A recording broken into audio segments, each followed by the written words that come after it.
Hey guys, what's up? So, I don't know why I feel the need to say this, and a thing just came up on my phone that said don't ignore doing this. I don't know. I don't know why, okay? It's just a story I'm going to tell, regardless.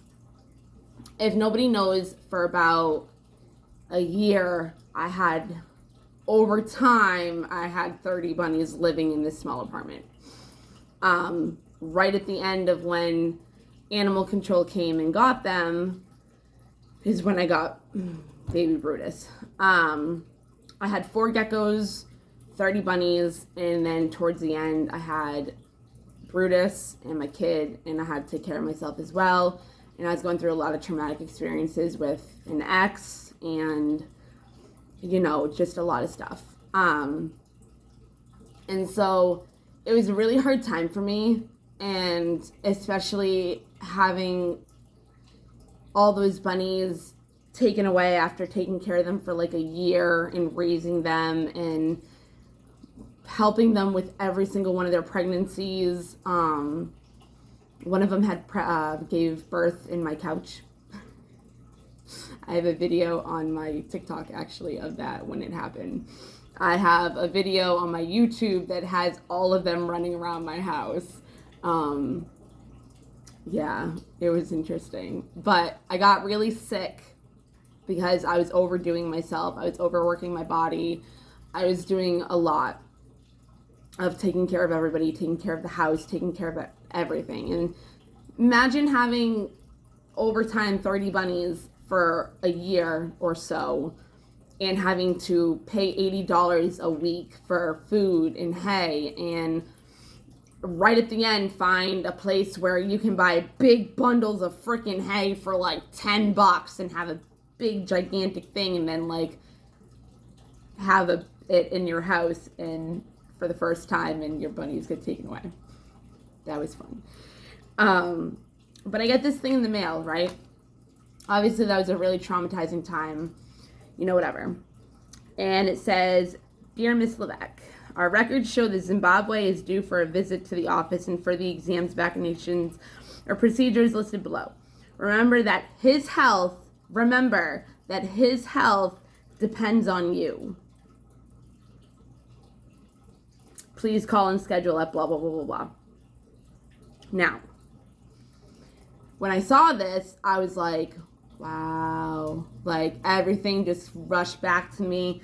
The trauma, the blame, the guilt, the failure, like everything that like I had thought I'd healed from, and plus the grieving process, and I've been going through a grieving process recently because my son hasn't been around. He's going to a different school and it's half-hour away, and my mom lives in the town, so he's there a lot more than I would like him to be. So I'm already going through a grieving process with that, with being able to be okay with that. And I'm grieving over the role of being the caretaker. That's what it is. Not the caretaker as in like, I don't take care of him anymore. I don't have to do any of that, like da-da-da. Like more as he doesn't need me as much. He's not here as much for me to have to take care of him. Like, and then I'm also grieving over the fact that September 5th was the anniversary of when I had to put down my dog in 2019. So I've been grieving a lot over that as well. So I've been grieving over a relationship that had passed recently, regardless of if it says I'm in a relationship or not. It doesn't matter. That's a whole nother story. But there's been a lot of grieving. So to see this and to have to go through it all over again was not fun. Let's just say that it was not fun. So I decided to call them and let them know, as an adult, as a mature adult who's emotionally stable and regulated, who can control their emotions. I told them my story, and I told them that remember that his health depends on you is what killed me, because I don't know what happened to my bunnies. I don't know. Reason why I didn't call animal control beforehand before I had 30 of them and it got out of control. Actually, it wasn't out of control, but it actually wasn't. I actually went out more than I do now and before the bunnies, during the bunnies. I went out more and it was still clean. It was still good. I had inspections to make sure my house was good. Passed them with flying colors with 30 bunnies. Like, I was on that shit. Literally on that shit. There was a lot of shit. Anyways, I called them and I just want to prove a point. Like, you have people that can flip out. You have people that are angry. You have people that have different kind of traumas, different kind of lives. But when you have a healed person like me, and I don't mean that in any way, I'm just saying, as a healed person, I was able to look at this and think of other people. And think, if this affected me in the way that it did, how does it affect other people? Like, if other people get notices like this and like their animal had died of a really bad death, or they had to put down their animal, or they weren't somebody that could handle it the way I am able to. I told them, I said, maybe it's just a better idea to rephrase that sentence. Because everything else is fine. They didn't, they don't do anything wrong in this little letter. You know what I mean? I get the point. I get it. But I wanted to tell them, for other people's sake, that could kill people. Like, that could really hurt them. That could bring up so many emotions, because it did for me. And it did for me. So when you heal, you start to think about other people. It's not about just you anymore. It's about the globe. It's about worldwide humanity. It's about servicing others. It's about, see, this dog, man, he was my godsend. When those bunnies got taken away, he was there like 2 days before. I had to get rid of 2 of my geckos because they were beating up on the other 2 because they weren't getting enough attention. Now I have a fucking lobster, and I have him, and I still have my 2 geckos that I had prior to the 2 that I had to get rid of. It was literally like 2 against 2. One of them actually went missing for a while and then came back randomly, so she wasn't really around to like really have any effect on it, but she came with the other one, so they didn't like her no matter what. So, but they went to a good home together, which I'm very thankful for. And they were very well taken care of before they went to a home. I cried a lot for that in front of a bunch of people, because I was giving them to Petco or Petsmart for adoption. But when they were getting them ready, like, they were playing with them and, talking to them and setting, like, I was there as they're setting up like this special tank for just them and nobody else and everything like that. But the point is, you start thinking about other people. It's not about just you anymore. And when you're a mother, it becomes that same way. So it's like, when you start healing, it's kind of like you're mothering the world. Because when you mother the world, you look at people as your children, right?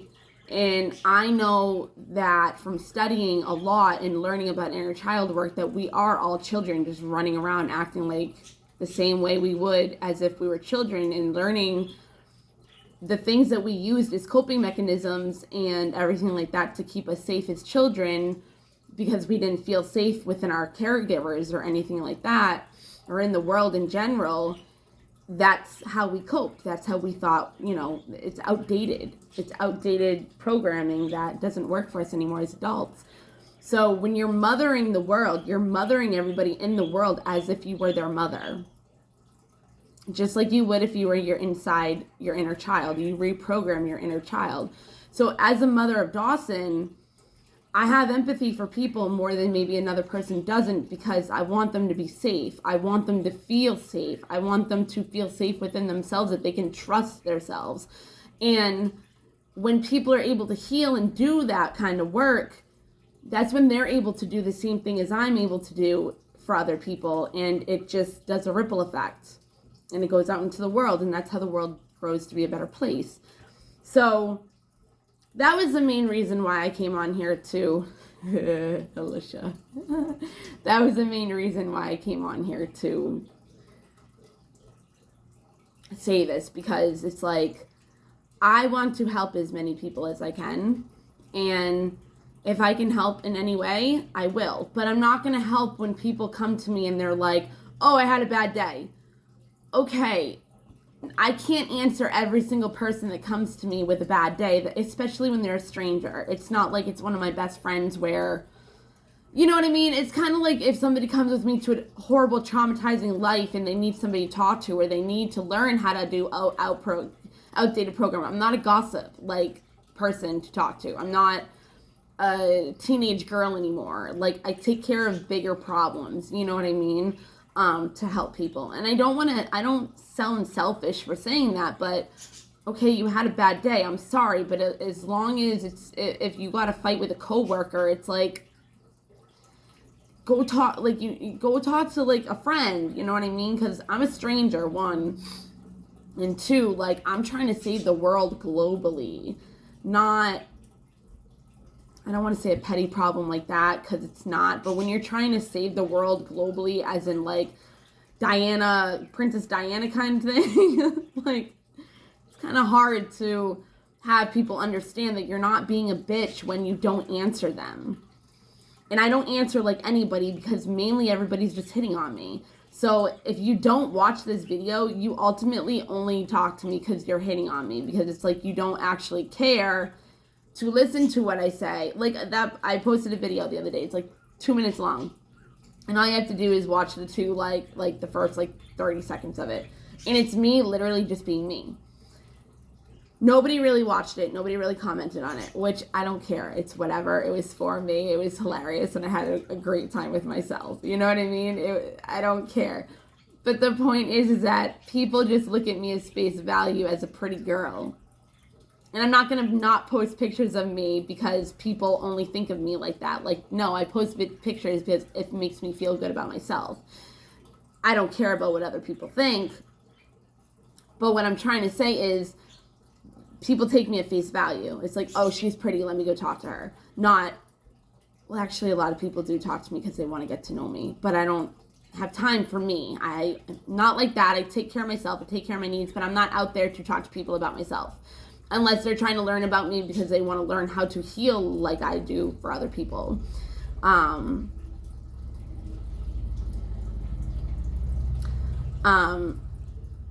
It's just a different kind of way of looking at things. It's a different kind of way of life, because you're doing this as a collective. You're not doing this as a single person for yourself. You're doing it out of helping others. Like, I heal myself to be able to do something like that, to call them and leave them a message and be like, yo, you guys, this is my story. This is what happened to me. This is how this affected me. But I'm able to handle it. I'm able to call you and not flip out and just tell you, hey, this could be hurting other people, but if somebody hasn't ever said anything, because I'm assuming nobody has, because they haven't changed the wording, and that's just like, oh, his health depends on you. You're right, it does, and now he's gone, so what does that say for me? Right? So when I don't answer so my point is that if you didn't watch the video that I say this is me, but you'll comment on all my pictures, what does that say? What makes you think I do not talk to you for a reason? So if you message me, I have a guy on TikTok that fucking dedicates his videos to me, and he'll continuously talk. Like, he'll watch my videos. Like, it's not like, whatever. And I've never talked to him before because it's a little too much. It's a little whatever. But the point is that he actually doesn't just take me at face value. Like, he watches the videos. Like, he cares what I say. Like, he cares. Like, the video that I posted, I was like, oh, this is just me. Like, I see something about being floppy, and he's like, oh, you take floppy to another whole level of being able to call somebody floppy. Like, it was funny. It was cute when he said that. But my point is that, like, on top of what I just said, if I don't answer you, there is a reason. It's not, if you call me baby or sexy or this or that, chances are you're never going to hear from me. Like, your first thing that I see highlighted, the way it said, I will know, and I won't answer regardless. If you're somebody that says a certain something, I might say thank you, or that was kind of you, or something like that. But I do not keep up with conversations with people most of the time, unless it's for a more meaningful reason. So yeah, I just wanted to talk about that, because that's like, I don't know, I was proud of myself to be able to do the Zimbabwe.